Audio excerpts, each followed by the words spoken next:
Jeffrey in the morning, and this is a friendly reminder that you could live the rest of your life without breathing. What the? I don't think you can. You could. You can't live. The rest of it you could. Oh, And then, I mean, it wouldn't be very long, but you could try. All right. Unfortunately, on this show, we're required to breathe. Yes, And also put words in between the breaths. Yeah, It's complicated stuff. So we're going to demonstrate right now with a brand new edition of What's on Your Mind, where we go around the room talking and breathing to figure out what each member of the morning show has been thinking about lately, starting with the breathing talking expert, Brooke. Brooke, what's on your mind?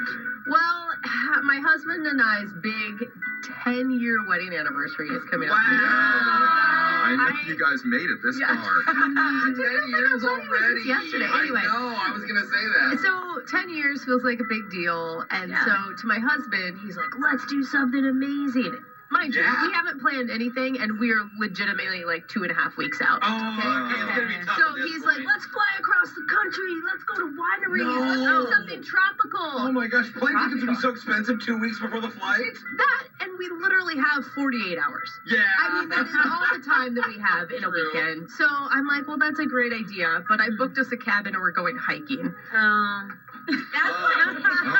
What? Disappointed. That's the opposite of exciting. That's like boring. I thought like being outdoors is kind of like where we really connected as a couple. He did propose outdoors, right? Exactly. And I also thought like he's not doing anything to make these plans happen. What? He's just telling me his ideas and expecting me to do What's it. wrong with him sharing some ideas for a nice 10-year wedding anniversary It'd be with great. you? It'd be great if there was any follow through on his side. If he wants to plan the winery, he needs to plan the winery. So I'm just wondering if the listeners had any ideas that are also suitable for our text board. I mean, How to make it a little extra special? yeah. Doesn't sound like it's worth celebrating. I say you pass it.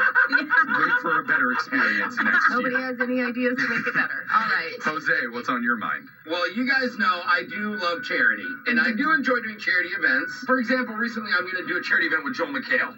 Because us blue check marks, right? We got to stick together. Yeah. Oh, yeah. Are you talking about the one I couldn't make it to? So I'll let you do it? The one Okay. yeah. Anyway, thanks by the way. Anyway, so what I'm trying to get to is like I don't really say no to charity events a lot.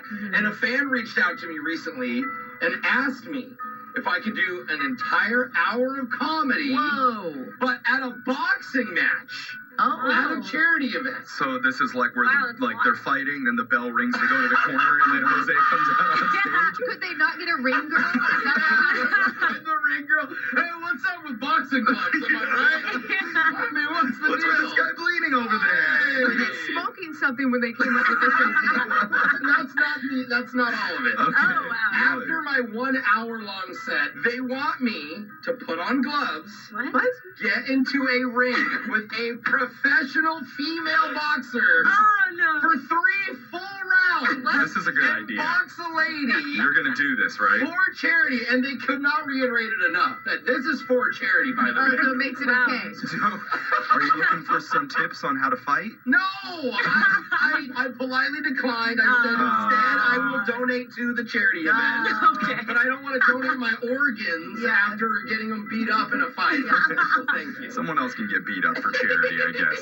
Alexis, tell us what's been on your mind. Well, so last weekend was like any other weekend. I drank a lot, Ubering home, start feeling sick in the Uber. No, open the door, puke out the door. Watch Like out. normal. You're learning.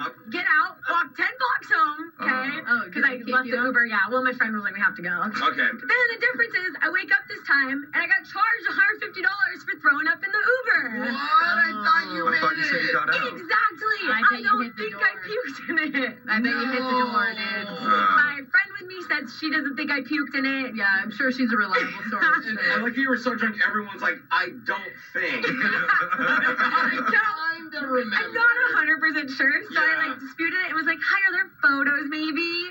So hopefully I don't get embarrassed that there is puke everywhere. This puke was here when I got here. So, someone else. That's not my puke. My puke is cute. Yeah. That's not mine. I got charged the max nasty. I should have just stayed in the Uber and puked the whole way home. There you go. I walked so far. Might as well. Right, there's some karma points. So, anyways, it was tough, guys. It sounds tough. Yeah. Jeffrey, what's on your mind? So the other day, whole morning show got together at this lakefront spot for a big show barbecue. Yeah. Yeah. And if you listen regularly, you know these people on the show. Afterwards, Jose voiced that he was pleasantly surprised that he didn't hate it. Yeah. Said that a lot. It was like a kid event. Jose was very nervous about Children's going, park. thinking it Yeah. wouldn't be his scene. Yeah. But turns out he was fine. Yeah. It was fun. Alexis, meanwhile, was her typical happy-go-lucky self, spending most of the time playing with other people's children. I did like the kids. Similar to her own age, it's good that she could find somebody to bond with. She was about the same height as a couple of them. Yeah. We got very close. And then there was Brooke. I cooked for you. Yeah. Could have made this Very lake good. barbecue extremely simple and enjoyable, but instead she complicated it with her crazy burger choices. Oh boy. Normally when you do these cookouts, it's like, hey, do you want a hamburger or a cheeseburger? Yeah. Not yeah. with Brooke. For her, her two options were honey bacon blue cheese abomination burger or jalapeno cheddar artichoke spinach dip Yeah. burger. I just want plain meat I on thought my you burger. had a refined palate. She's like, who wants an ostrich hot dog? I have some ostrich brats right here. Extremely complicated. Everyone was having a good time till that happened. Because Brooke is manning the grill, acting like she knows what she's doing They over were there. undercooked. Suddenly, meats are severely undercooked. Her children are crying over on the lunch table. I heard her son say, "Mommy, don't we have any regular food?" So, I was crossing my fingers that nobody would get violently ill. why am I bringing all this up? Just hopefully Brooke has learned before our next barbecue. I thought you were going to say thank you. Oh. No. Jeffrey, I hope you know that you just got yourself nominated for dealing with all the food next time. Oh, no, not regular burgers. Regular burgers and hot dogs. That sounds way out of my league. You're going to show up with buns and meat, and you're not going to have any condiments. The rest of the show's going to be totally happy with that, bro. You can have your meatloaf burger on your own. Anyway, text into 78592. Tell us what's been on your mind. It's Brooke and Jeffrey in the morning.